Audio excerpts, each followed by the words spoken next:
This is Tyrese Halliburton, and you're listening to Setting the Pace.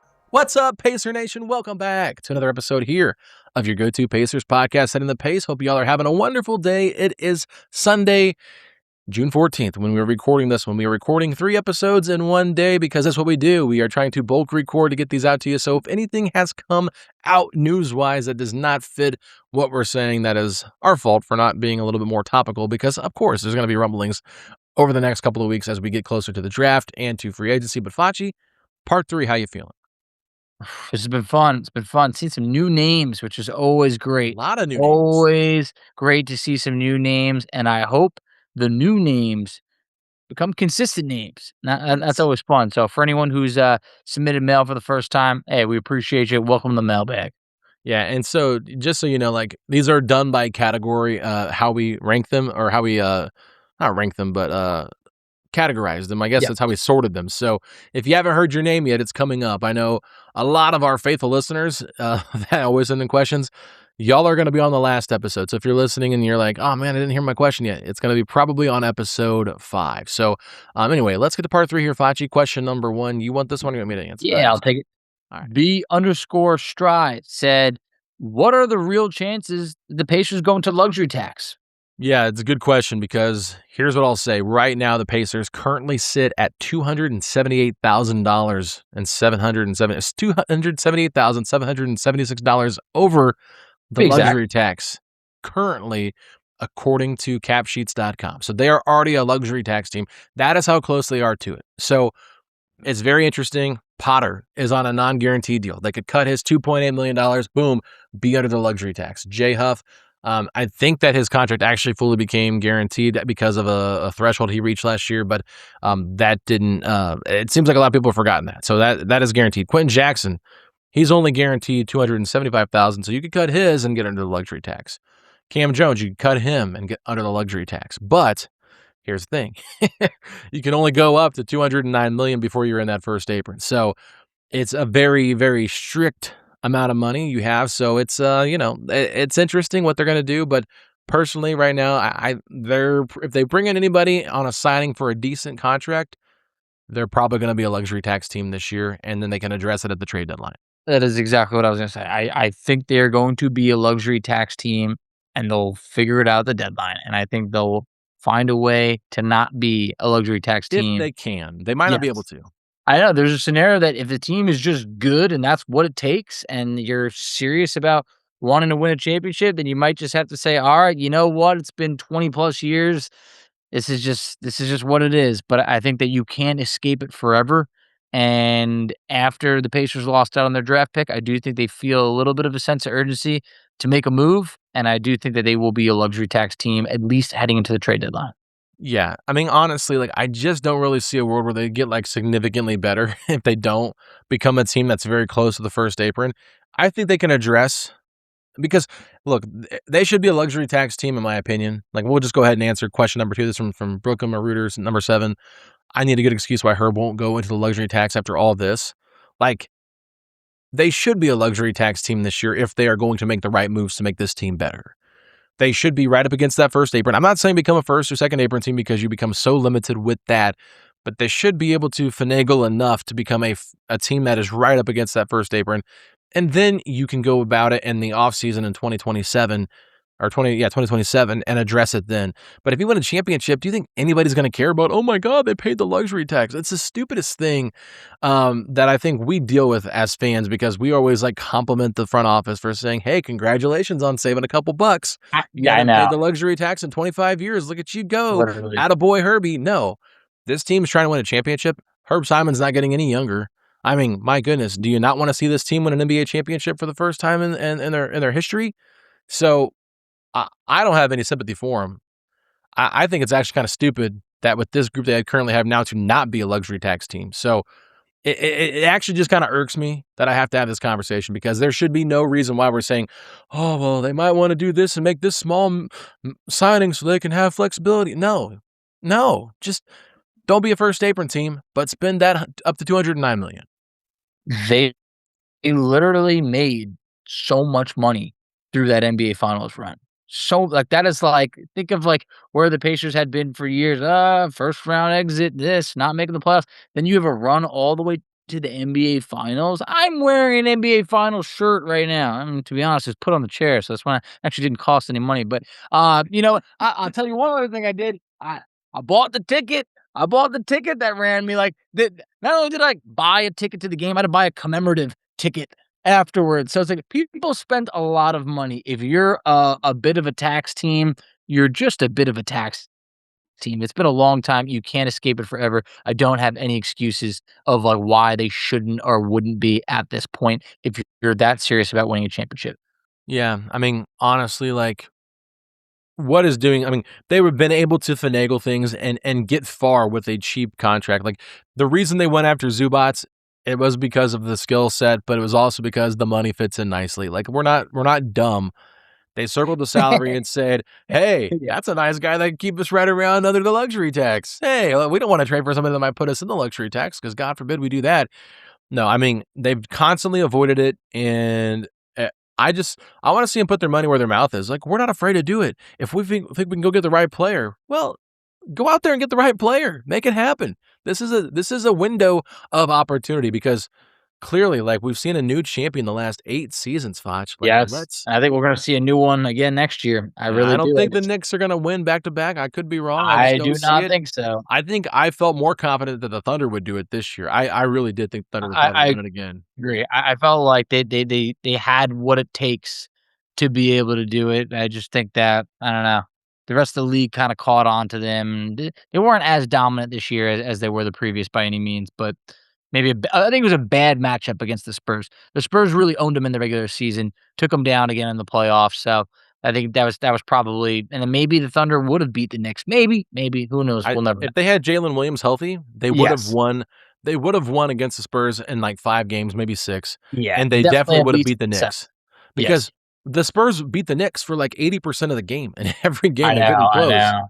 They were missing a Shea. I mean, that was the problem. Like De'Aaron Fox was so bad. I mean, He was so bad. And now like his contract, I mean, I it read that doesn't his even contract kick in till this year. The 4-year extension. Exactly. It's about to kick in. It starts at making over $50 million a year. I read there's only like 2 or 3 people that are it's like Steph Curry, SGA, maybe like one other player are going to be like the only players making more money than him. And it's like that's so alarming. The for best Spurs. thing about the finals were the Fox memes. Like I laughed so hard reading those online. I mean, people are just incredible.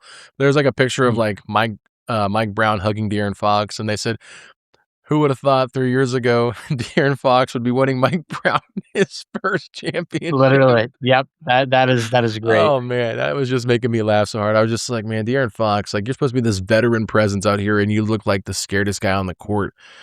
Just terrible court awareness. Like game 4, just the complete disaster of a fall apart there. But no, I mean it's interesting, Flash. I just think that you have to make the right moves at the right time. Like you don't have all these rookies like the Spurs do, where you can kind of go about and, hey, we got all these guys on rookie contracts. Like, no, you're gonna start paying people. And like the guys you do have on rookie contracts right now, Shepard and Walker are gonna be due for more money. So it's like that's why I think it is important to address your what I would call your 6th man off the bench. Go get a score to play with TJ and Obi. And if it's only even a 1 or 2 year deal, I don't even care. Like, I mean, we've thrown out names before. Like, I'm not going to do that right now, but they got to go into the tax. I can't imagine them just being like, oh, we're not going to do that. We're just going to sit here and get somebody cheap and try to go from there. But all right, let's move on to the next question here. I pulled one of the questions out because it was it didn't really fit with the group. So we're at number 4 technically, but it really is number 3. Yep. All right. So let's see if it, okay. So you want me to read this one, or what would be the actual? What's the name, the username on It's this one Pacers trade a day. One Pacers trade a day. If the Pacers use the full mid-level exception, how much tradable salary would they have at the deadline, and who could they target? Yeah. So that if they use their full mid-level exception, how much tradable salary would they have at the deadline? Who would they target? It's kind of an hard one to answer because they wouldn't have any money. So. They would have to trade they could trade the person they signed, right? If they use their full mid-level, they're going to have to trade Jarris Walker, or they're going to have to trade because once again, going back to the cap sheet thing, right? They're 278 they're 278,776 over right now. If you trade Jarris Walker's 8.4878 million, right? Like basically 8.5 million.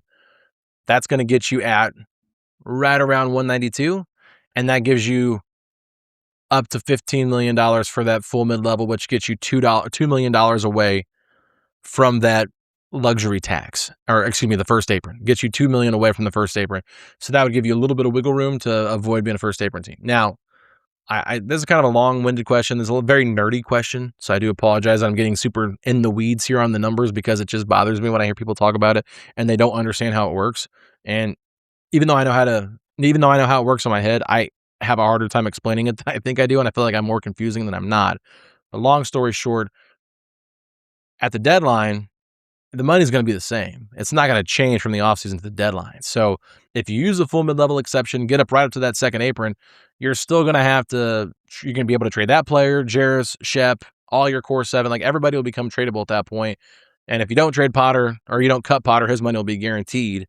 So I don't know. Did I answer that right? I mean, did I give enough information? No, I mean, no, I think it was great. But even like to the point where you said like, hey, whoever you signed at the mid level, you could trade them. Like, look at the Pacers did Bruce Brown. I think that was more geared towards like having a tradable contract. I think like they knew what they were doing to be like, hey, let's sign this guy for more money than he's probably worth, because that salary will help facilitate a bigger deal, and that's obviously a massive part of how they were able to get Pascal Siakam. So I think that the Pacers, I think you answered it very clearly. I think it's just like, yeah, those are the players that are going to be expendable. I think like the guys like a Jarris, if you're not going to re-sign them, Shep, I would imagine they'll probably come to a deal with. But if you're not going to re-sign him, that's another guy who's a little bit expendable.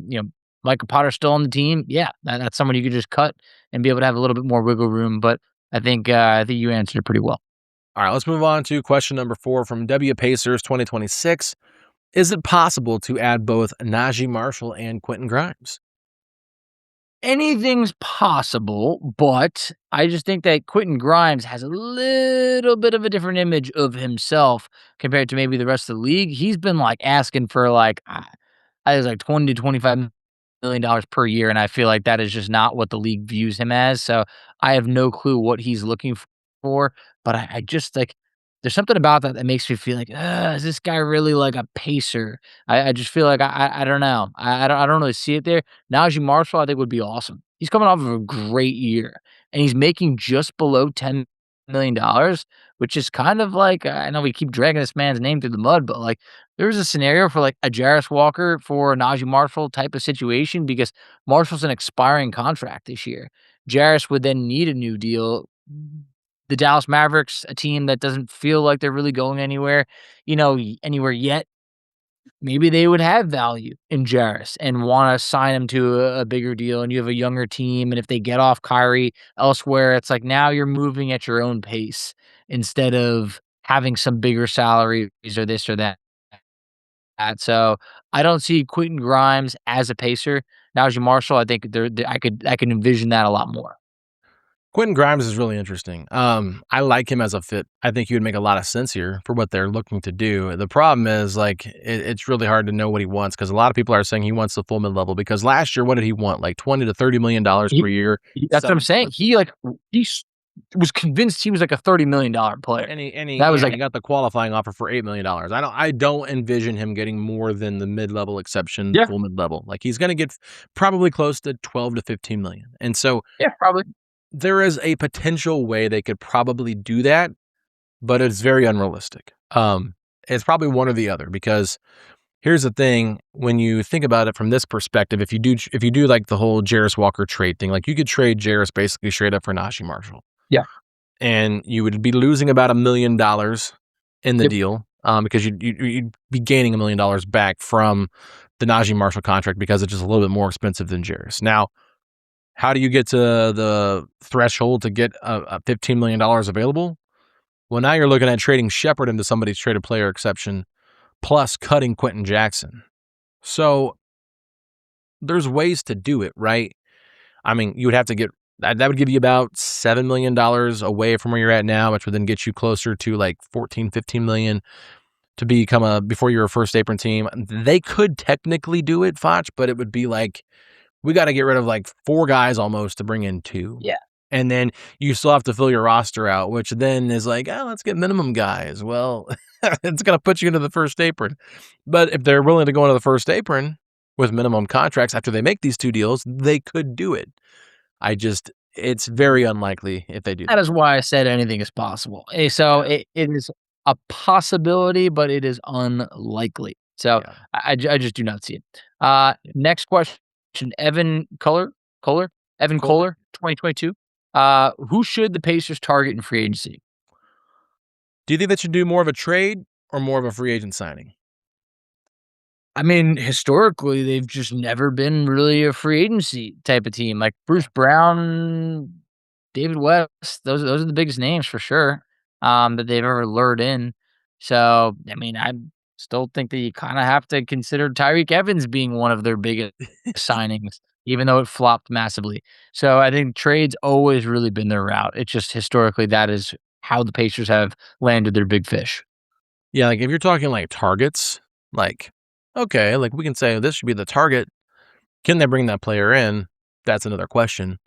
I would see what it would cost to get Anthony Simons. I think he's a good scorer that can make a lot of sense off the bench. Another name, I don't know what's going to happen with him. Norman Powell. Yeah, I like Norman Powell a lot as a player. I mean, he tailed off last year after being named an All-Star. Yep. But it's Miami. He would be so much better in this system with how we play. And he played with Zoo with the Clippers. So there is some familiarity there. I think that makes some sense. Bogdanovich is interesting. Okay, so listen to this. On Sunday, Jenny Busick posted a picture of her with Ivica Zubac, and I think Jim Boylan was there and his wife, and I think it was either like his son's christening or some kind of event for his son's like type of dedication of whatever. And while she was there, she also posted a picture with Zoo and Bogdan Bogdanovich, who was a friend of Zoo's. They played on the Clippers, number 1. Number 2, I think he's 34 years old. He's not been good the last couple of years. So would he be willing to take like a lesser deal? Honestly, like this player, a lot of people would hate it, but I think on the Pacers would be make a lot of sense for what they need the most. Lou Dort, 27 years old, $16.5 million. We know that OKC's probably going to trade him. If there's a way Indiana can get involved in a Lou Dort trade, like they could do like Jarris for Lou Dort straight up, I believe, and that would work. I think it's close. They might have to trade one more player. I mean, that would definitely. Lou Dort definitely has some really good qualities. I think it's there's been some real good Lou Dort. There's been some other like where you're like but defensively he is the real deal. He is. I'm looking at Bogdan's numbers and like, yeah, wow, he really did fall off. Like last season, that was such a bad year. Like it's just like he had a stretch where he was like super consistent for honestly like 8 years, I would say, and then it just looks like he just probably needs a change of scenery. So that's interesting. I thought you brought up some good names through trade. Just some of the other ones like through like free agency that we've kind of talked about recently were like the Chris Middletons and Robert Williams and Gary Trent Jr.'s or Luke Kennards or even Tim Hardaway Jr., which some people hated, and that's fine. Mamu, like those are just like some names that I feel like we brought up recently that we discussed in further detail. If you guys haven't checked that out, definitely check it out. We broke down some, position by position of who the Pacers could go out in free agency to pursue. But I definitely don't think it's like a long list. Like I don't think that the Pacers are really big game hunting outside of maybe Trey Murphy III. Like I really haven't heard them linked to any other significant players that are all-star worthy or in that realm. Yeah. So I did lie. It would have to be Jarris and Huff to make that deal work for Dort. But still, Dort has been awesome. Yeah, I know people are like, oh, he fouls all the time. I mean, he's a really good defender. The Pacers need someone like that. He's a dog. He's always been a dog. Like that's the type of guy that you definitely want on your team. I mean, he had some times during the NBA Finals where he was making life pretty tough for Halliburton and others. Like everybody. Here's the thing. If the Pacers didn't play them in the finals, no one would even hate Lou Dort. Oh, definitely. Of course. It's because of what he did to the Pacers and what he got away with. And so I personally just think, like, oh, he won't be able to get away with all that flopping here. It's like he's just going to play solid defense. Like, let's just relax. So it's just nice to have some more wing depth, and it might not be the same shooter as Jarris, but like he's not afraid to shoot the ball, and he's hit some big shots in his time. So let's move on to our last question here, Foch. Is this my question? Kevin? Yours. Yep. Kevin Rensel. He wants to know any update on who will be televising Pacer games next season. I think honestly, this is probably a question for you. I feel like you're always a little bit more tapped into like what the local situation. For me, it always blows my mind that the Pacers are like, I don't know. Like I'm a big wrestling fan. I almost feel like they're like being treated like some like independent wrestling promotion of like, oh, who's gonna take over this year? Like between FanDuel and Bally and whatever it is. Like this is the Indiana Pacers, a team that just almost won the NBA Finals 2 seasons ago, and like they can't get a consistent like I don't know TV deal, whatever it is. So I think you could probably shed some more light on it. I'm out of market, so I'm an NBA League Pass guy, so I never have to worry about that stuff. But what do you think? All right, so I will give you guys a little bit of insight. Ooh, there it is. I knew you were the guy. It's really funny because it was on Monday. Barry Jackson, who covers the Miami Heat, said WPLG-10 has acquired Heat TV rights. The station announced today Channel 10 will carry most games, replacing FanDuel Sports. So I said, okay, we're starting to see some news trickle in for what these teams that were on FanDuel were doing. So what did I do? I reached out. I texted our friend and I said, is there any updates with Pacers TV? My response that I got back was, they're working on it, would hope we hear something soon. So that's kind of that. Now, what I will say, for a lot of people that don't know, like the Indiana Fever have every game nationally televised this year because of Caitlin Clark. So all 44 games are on national television. However, they also have other viewing options. They have an Indiana Fever package that you can buy and watch all the games on a streaming site for the Fever. I think it's their website. They also do a lot of broadcasting on Channel 13, and it's the local broadcast with Debbie Antonelli and Pat Boylan, who is the play-by-play voice for the Fever. So they don't do all the games because all of them are nationally televised, but on certain games where they can cover it, like whether it's on Peacock or Amazon, they can, simulcast the game, which we've seen, Chris and them do at times when the game's been also on national TV, depending on who is running the game. So I think there's going to be a world where it is more likely that the Pacers will have a lot of games on like a streaming site for their own page would be my guess. I don't have any like concrete evidence of this at all. It's just my 2 cents. And once again, we're recording this on Sunday. There could be something that comes out this week about this. So if we get an update and this is not topical, then I do apologize. But I would not be surprised if it's kind of like I don't know if you like pay for MLB TV or not, Foch, but like at one point I did, but now I'm just a league pass guy in terms of paying for that. What I really like about MLB TV is you basically just pay to watch your team play. Yeah. And there's so I pay for the Cardinals because I'm a big Cardinals fan. There's like $100 for the year. So you're getting you spend $100 for 162 games. Now, some of them are blacked out when they're like at Chicago or Cincinnati around here. So I got to go on my parents' DirecTV login and like watch it there. It's a little bit of a pain, but like that's kind of the new like era we're living in with streaming and stuff like that. So I just expect it to be kind of like an Indiana Pacers stream.com or something like that, where you pay to watch all the games. And maybe there'll be like a channel that you can stream them all on your like your cable provider. Maybe it is like the old FanDuel channel will kind of carry the broadcast there, but they're going to make it available. There's no way they're not going to have the team on TV somewhere. It'll just be interesting. Exactly. I mean, it's like, yeah, like where are we at? Where all of a sudden it's like the games will be available. They will always find something out. It's just kind of crazy that it's like a year by year type of thing. Like this is not, like you're trying to watch the Mad Ants. You don't know where you're going to get the game, or you're like some other, those are just on YouTube. That would be great. Yeah, so like bad example, but I mean it's like, come on, this is the Indiana Pacers here. Other teams just they're fortunate to have all their games, broadcast like on national television, the Fever or whatever it is, the Knicks or any other team like that. But for the Pacers, that should not be the case. I mean, people would even say a couple years ago, this is my number one league pass team. Like this is the most fun team to watch. So hopefully they can get that situation settled and it's not year to year, like where am I watching? What do I need to subscribe to? Anything of that sort. Yeah, I mean, I remember back when I was a kid, like they didn't have all the games broadcast, but like when they did, it was like WRTV4, which is like a local channel, and I was like, oh, this is great, Or like I think ABC had them at one point. It would be awesome to do what the Phoenix Suns do and have all of them on non-cable networks. Yeah. So you can use bunny ears and watch them, because if you want to reach your fan base more, like this is the great way to do it. Like Couldn't agree more. don't make your fans jump through 18 hurdles to try to figure out how to watch a game, because every game on League Pass will be blocked out. So like just make it simple for me. I don't want to deal with all this crap, like having to find where to subscribe to for every season. It just gets old. I had to, the last 2 years, I had to do free subscriptions for the NBA Finals. For the Pacers, I couldn't even watch the NBA Finals for the Pacers unless I did a quick free, like, 3-month subscription to YouTube TV, and then I had to cancel it. And then this year I had to, because I don't have ABC, and then I had to do, like, a quick 3-month subscription and cancel for ESPN Unlimited. And that one I'm gonna milk out a little bit longer just because they got the WWE pay-per-views on there, all that, or premium live events as the kids call it these days. But PLEs.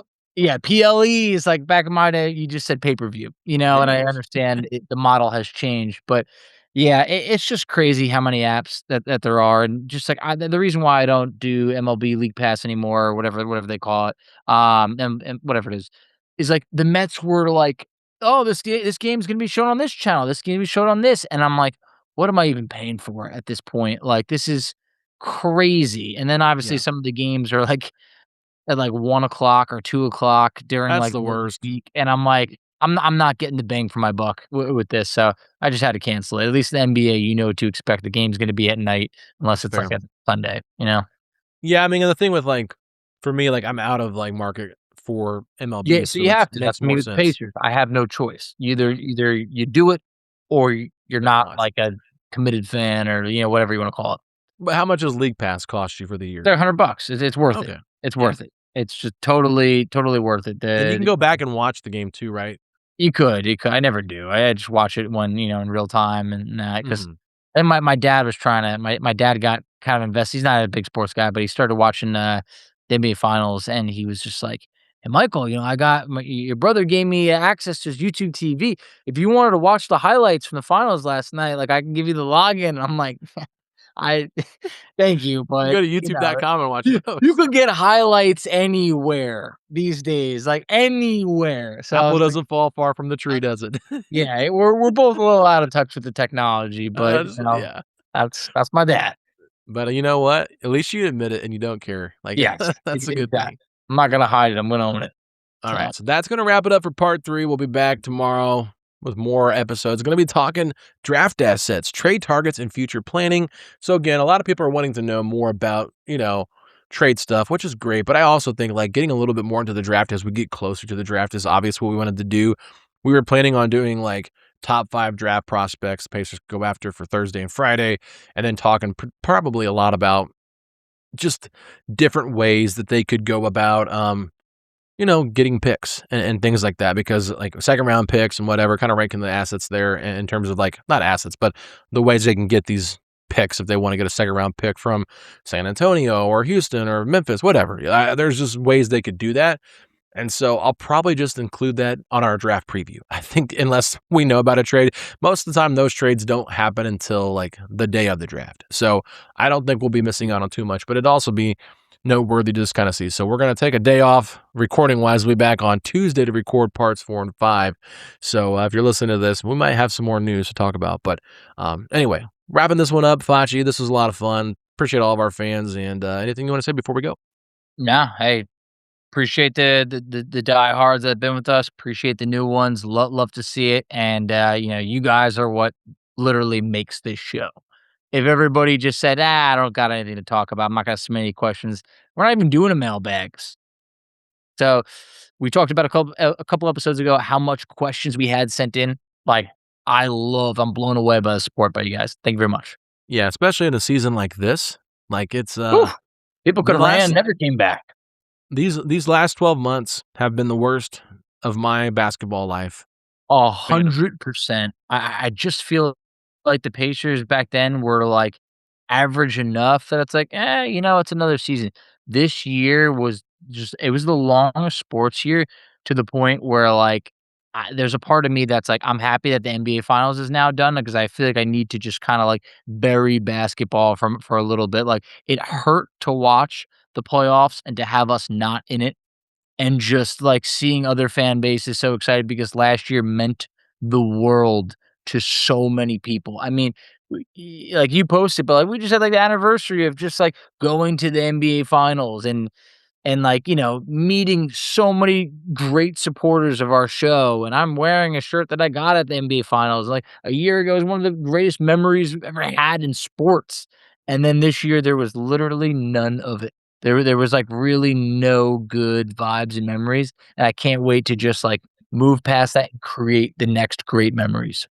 Yeah, I mean, all I can think about is like from the moment Hallie went down to losing the pick to not making the playoffs, to watching the Knicks just skate through the East, getting the most favorable matchup in the NBA Finals probably possible out of like a Minnesota or even it seemed like OKC, like it was just awful. But anyway, I digress. I'm just glad it's over. I've got so many Knicks fans in my comments on that one post I put out there saying 26-27 is going to be awesome. I got a good friend who sent me that. He was like, you better be backed up the Knicks tonight. Like after Brunson, I'm like, I'm not doing that. There's no way that I'm just gonna be like waving a Brunson flag on here. I'm like, it ain't happening. But Knicks fans, yeah, like I said, they were attacking me from all angles all throughout. Even today, like, so like, how's it feel? This, blah, blah, blah. I'm like, you guys didn't beat us. It's not like you eliminated us. Like we weren't the even Pacers would have won in 5 against that Spurs team too last year.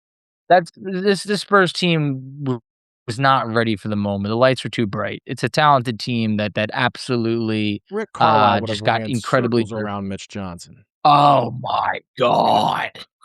Oh my god! Carlisle outcoached every coach. So someone's gonna clip this. Oh my god! And they're gonna. Someone's gonna clip it, and they'll throw it out there. I know they will. Oh but my god! That's how is that? Like in belief, I am in agreement with you in terms of the circles that Carlisle would have ran around. Just the passion in that. Oh my god. It was a lot of passion. The amount of gravel that came from that. It was very gravelly. It was. Oh my god. It's like, dang, Facci. All right. Oh man. Yeah. All right. We've been recording for 90 plus minutes, so we need to sign off here. So Pacer Nation, thank you all so much for tuning in. If you've enjoyed any of these conversations we've had, please leave a comment in the comment section below on YouTube. Give us a 5-star rating review on Apple, Spotify, wherever you listen to our podcast at. And Facci, if you're up in the Pacers, do something in the offseason that's going to make this team better. Hit us with those 3 words. Let's go, Pacers. You should